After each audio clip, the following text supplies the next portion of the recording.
Welcome back to the channel. Today we're going to be working on the 1864. We're going to be pulling the motor.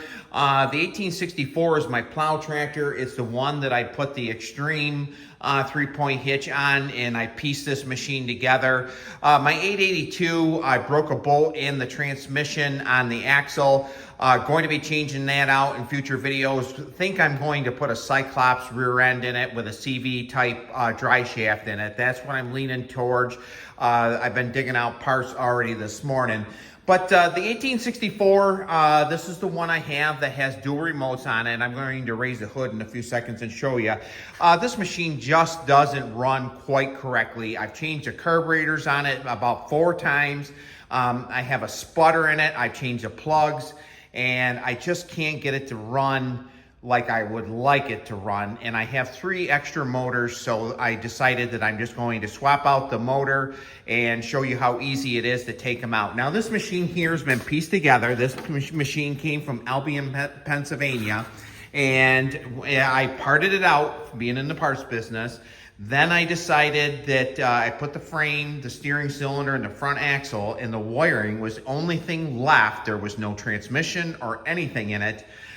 Put it in a storage building, walked by it one day, and I thought, you know, I ought to put that 1864 together. Now, I mixed and matched panels and everything else. This front nose piece here is been glued in 2 pieces because I didn't have, at the time I put this together, I didn't have a good nose piece. So I had a good top, I had a good bottom, glued them together, painted them, and this is what the results are. Now, this is what the dual remotes look like in these machines. Some parts are out of a 3000 series, and it makes them look, make them operate real well. I've never used the dual remotes, but I just wanted a Cyclops tractor with dual remotes on it. Now, I am going to be showing you in the future videos. I know I've been promising you putting dual remotes on. It's such an easy job on a Cyclops. It's a lot less confusing than an 82 series. So that's something that's going to be coming up. Now these, like I said, these are mix and match panels. Put a spring between them, which I highly recommend. And the front nose piece, I put this cushion spring in there. So when you tip the hood open, it doesn't pull on the bottom stands as much. And actually, it works very well. I highly recommend that if you ever decide to do that. So we're going to start, we're going to get the panels off, the front weight bracket, and the weights. Now, this front weight bracket is mix and match from a 2 and 3000 series, and then it's a mule drive for an 82 series or a Cyclops. I weld them together, they come out pretty good, and then I chip guard them. So it's just something I make in-house, and I really like them.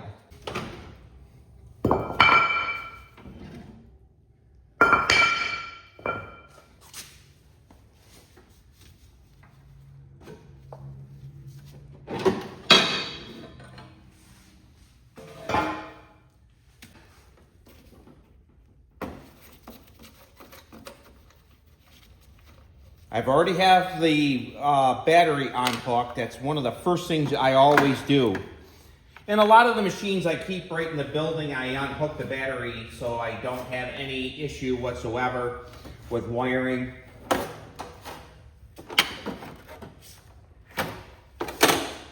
We'll go to the other side here and get this panel off right here. Now this pinstriping right here, this is my own design.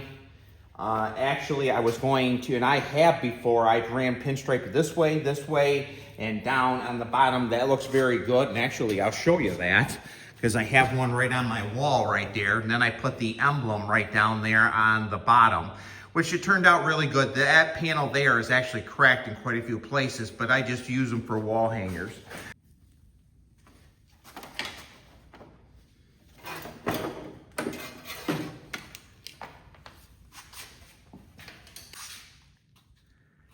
Next, we're going to take the headlight bulbs out.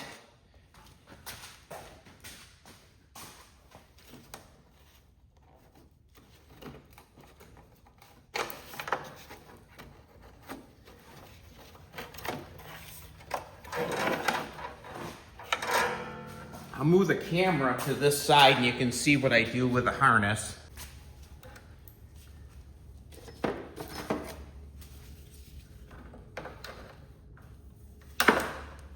And I'm just going to tuck the harness right underneath the machine.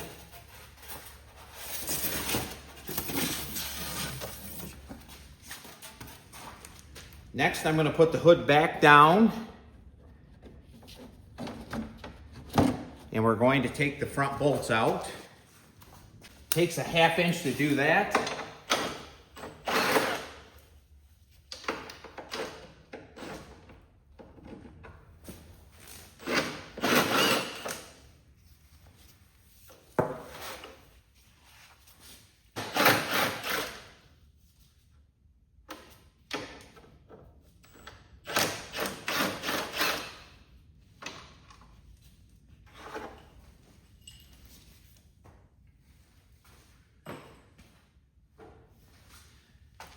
I have the other side removed, so we're going to pull the hood.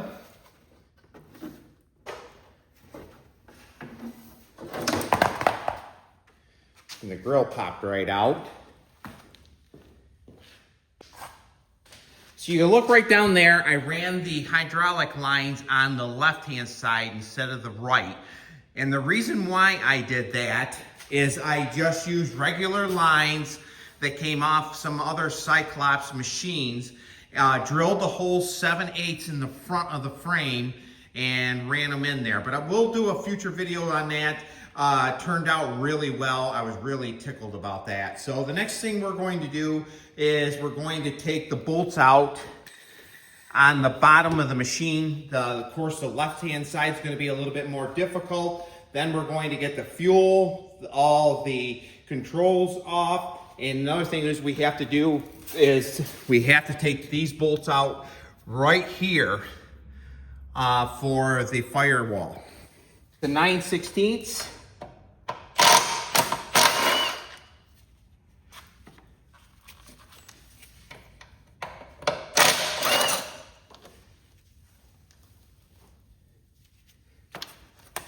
We're going to use a ratchet wrench here.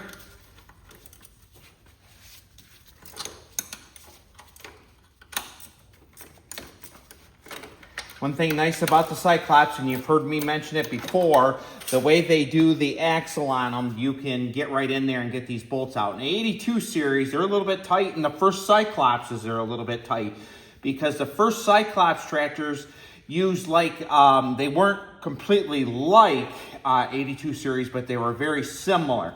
They didn't have the swept in them.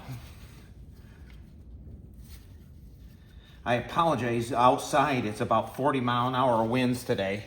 So if you hear a lot of wind noise, that's what it actually is. While I'm in here, I'm going to pull the clutch here.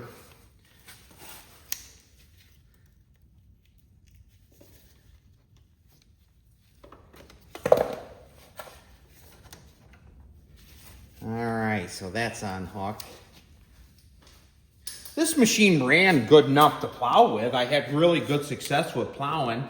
You saw quite a few videos, shorts, that I was using this machine. But I'm a little fussy. I don't like a little sputter or anything of that nature in it.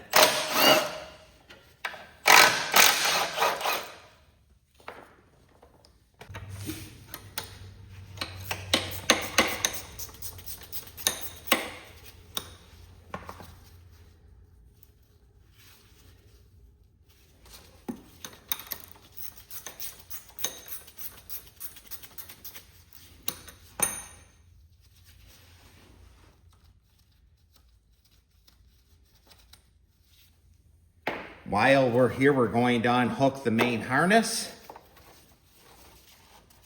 And then we're going to unhook the battery, where the battery goes right directly to the starter. Takes a 1/2 inch.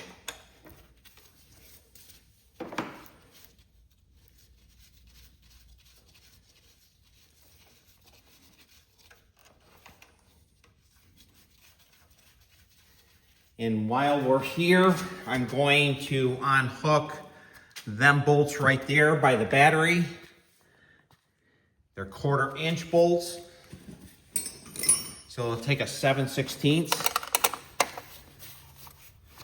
Now I double grounded this machine. I have a ground wire here and I have a ground wire on the other side. I had a little bit of an issue with it starting, and a lot of times on these Cadets, if you double ground them, you eliminate the issue with them.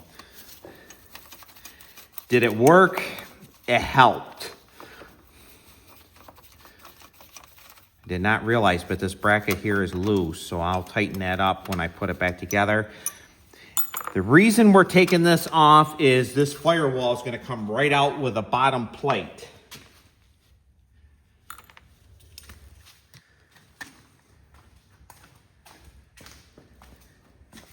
So we're going to take these bolts out right here.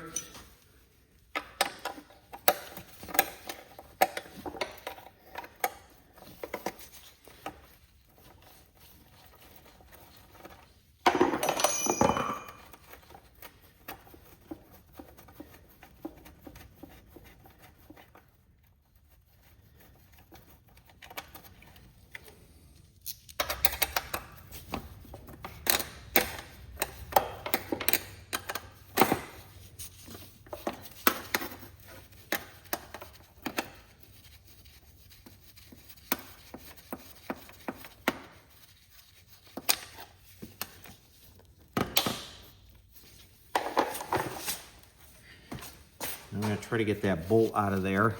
There's a little bit of tension on it.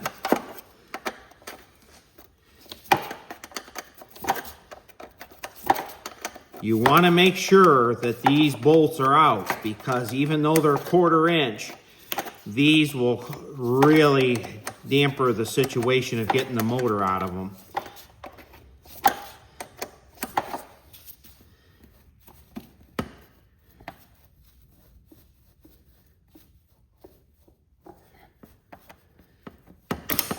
And it's out.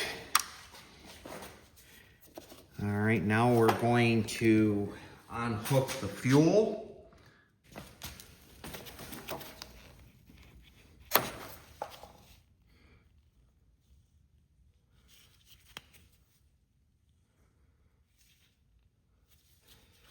Now we're going to go to the controls. It takes a 5/16 to do that. I'm going to take that keeper right off. Make sure you hold on to it.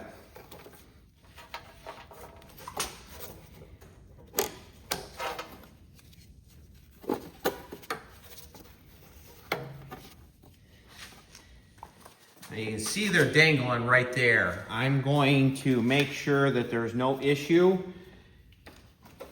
And I'm going to tuck them in the back there.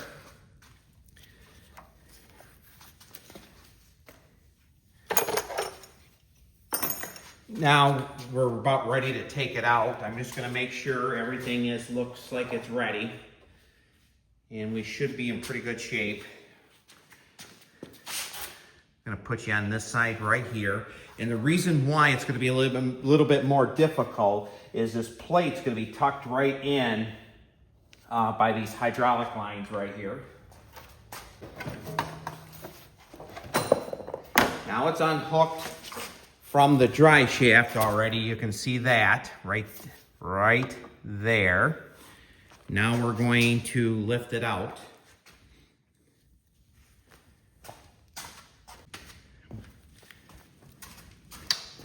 I'm going to take out one of these right here. I think this will make it clear.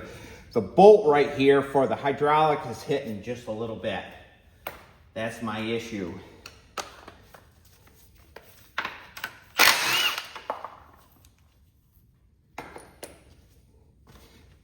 Now we're going to slide it ahead, and we're going to see if we can get it out.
guess I'm going to have to cut the gas line.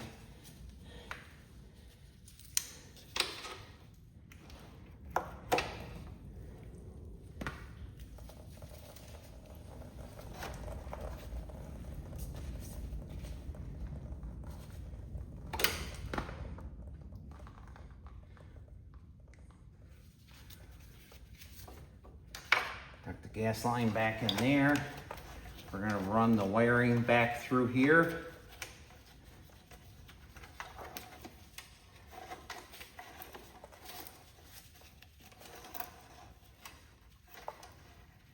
Going to unhook the headlights. I was hoping to do it without it, but I forgot that they had that hole in there.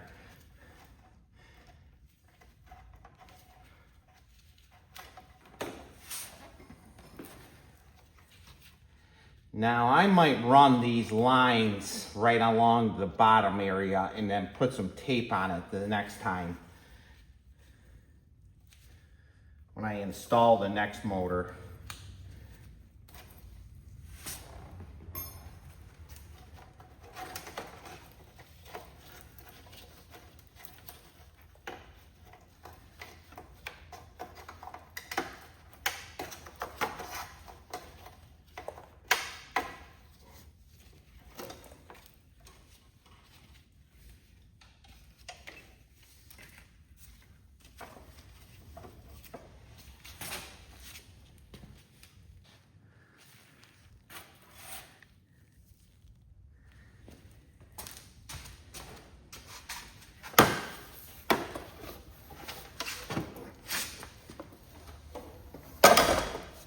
And there we go. It wasn't the worst job in the world to do, but it wasn't the easiest. This one here did not pull as easy. I knew it was going to be a little bit of a difficult one because of the remote lines right there. I did forget that I had to take the mule drive bolts out. And the reason why they're a little bit tight in this area, I'll show you, is because you have the power steering nut. I'll try to get in there to see it. Right in that area right there. And you also have the hydraulic cylinder nut right there. There are both 1/2-inch bolts that are right in the way there. So it took me a little longer than usual, but just be patient with them. Thank you so much for watching. If you haven't subscribed to my channel yet, please do so. I do the hard jobs different because I'm in the salvage business, so this is what I do each and every day. So I so appreciate you watching, and we'll definitely see you on the next video.